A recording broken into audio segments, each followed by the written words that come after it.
Before we begin, a big shout out to everyone who's graduating this year. Congratulations to the class of 2021 of your local educational facility. Clearly y'all had the balls to continue your pursuit in education, even during the most messed up circumstances. But anyways, on to the rant. So 1,000 subscribers is a really epic milestone for a small YouTuber, right? You got a good following, you got a community tab, you've got some cool new features like mobile streaming. It's a big thing. And the biggest development to come out of it all is the ability to monetize your videos. That's right, YouTube will run ads on your videos and you get paid royalties in return. It seems like all your hard work is finally paying off. So do I recommend you get monetized? Not in a million, billion, trillion, quadrillion, fartillion years. Let's dive in. Let's start by talking about the money, because some of the greedy little butt monkeys out on the platform right now think that's the only thing that matters. Yes, YouTube will pay you for the privilege of running ads on your content, but it's not as straightforward as it sounds. To sign up for the program, assuming you meet the requirements for entry, you have to make an account on another Google service known as AdSense. If AdSense sounds like it makes no sense, that's because it started out as a program that pays you to run ads on your website, like banner ads and shit like that. So since AdSense and YouTube are both owned by Google, of course they want you to run your content through this cockamamie mumbo jumbo, because God forbid they let you make money through means that makes sense. So anyway, you get approved, you set it all up, and that's it, right? Watch the money start rolling in. Well, the money may be rolling in slower than you think. Not only does the amount you make on a video depend on how many views it gets, but it also depends on the factor of supply and demand, meaning if it's popular enough that YouTube wants more people to see it, and therefore see the ads, then your videos make more money. So where does that leave someone like me? I make peanuts, slim pickings, and most of those scraps come from this piece of shit. Too poor to pay attention, yeah, yeah. Two can't play at this game, yeah, yeah. The broom is sweeping the nation, yeah, yeah. Two can't play, don't joke, dude. That video alone totally invalidates all the hard work I've been doing since it's been uploaded, but that's a story for another day. But you know what? I could totally tolerate making very little from my videos if I ever see a dime from it. Because AdSense has this thing where you get paid out your earnings on a certain date every month, but only if you reach their minimum threshold of $100. Do you have any idea how long I've been making videos for the partner program before I reached that level? 4 years. 4 fucking years.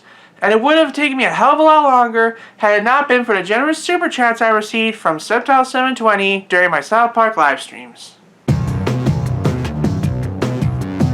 So you're probably thinking, who cares about that ad revenue bullshit? There are plenty of other ways to make money on YouTube. And yes, I'm perfectly aware of things like Patreon and affiliate partnerships and donation sites and shit like that. And if you're a bigger YouTuber with lots of subscribers, you could probably do well with that. But that doesn't really help the little guy now, does it? Look, all I'm trying to say about this money thing is don't expect it to be a life-changing source of income, especially if you're just starting out. You're not gonna suddenly be rich overnight. Hell, you probably won't even be able to pay your rent. This is why younger people on YouTube have things like jobs and school, so they can afford to live out their lives normally while pursuing YouTube for the hobby that it was meant to be. And don't even get me started on crypto. So maybe you don't care about the money too much. Maybe you just want to get monetized as a side thing to have some sort of rainy day fun while you make your silly little YouTube videos about calculators or something. But YouTube monetization isn't just a glorified savings account, it's a way of life. Think of it as one of those weird new age diets where you have no idea what you're doing and you don't enjoy doing it, but you're doing it anyway because you're desperate for a miracle. But how does one do the YouTube monetization diet, you're probably asking? Well, it goes a little something like this. Don't use too much copyrighted video and audio, if any. Obviously, we want to use epic music and topical visual humor to make our video stand out. But a copyright claim is like the whammy and press your luck. You never see it coming, and it's always devastating. And in certain countries, you can claim fair use until the cows come home, but the movie and music industries are most definitely a force that do not forgive and do not forget. The obvious things like no nudity, violence, drugs, alcohol, religion, politics, etc. Sounds fairly simple on the surface, right? Most people on YouTube really don't run afoul of this policy.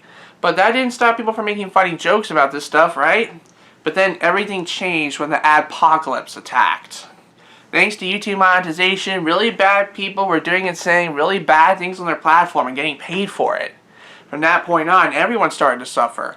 Innocent people made less revenue because advertisers were leaving, with some having to switch to crowdfunding because their main content wasn't advertiser-friendly.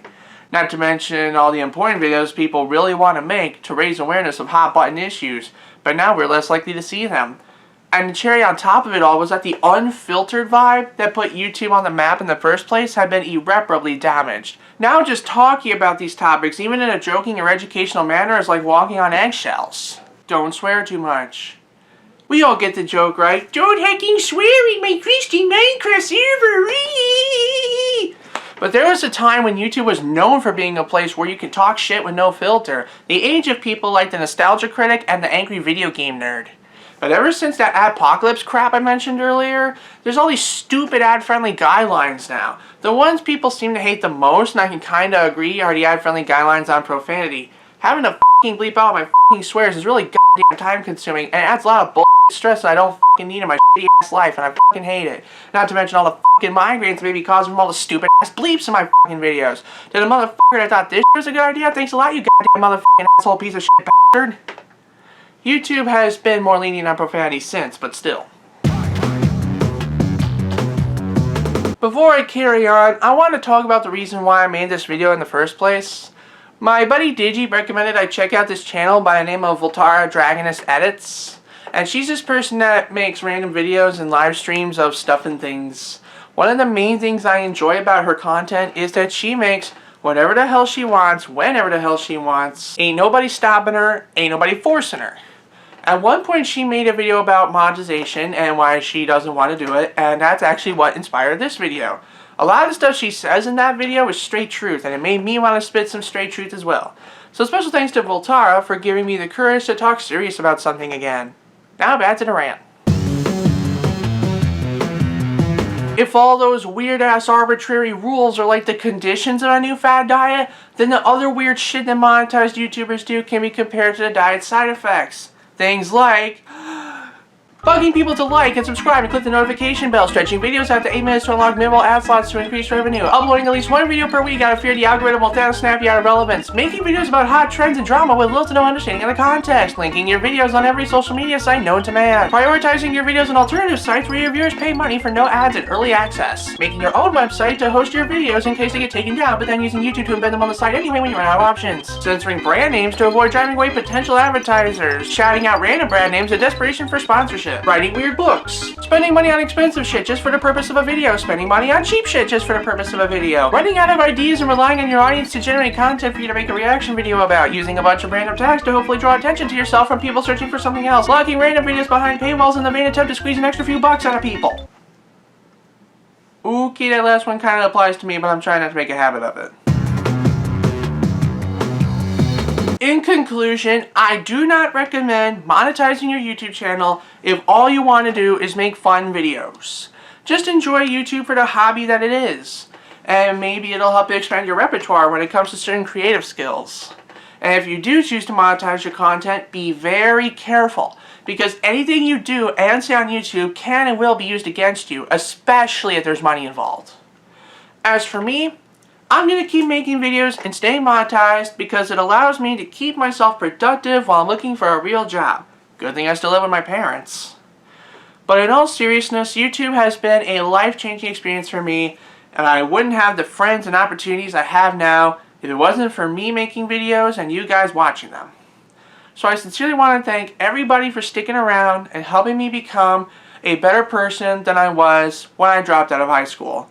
You might be curious about that story, you might not be, but I think I'll save it for another time. And rest assured that my content will not be compromised or watered down by promise of money. And I'll see you later. Peace.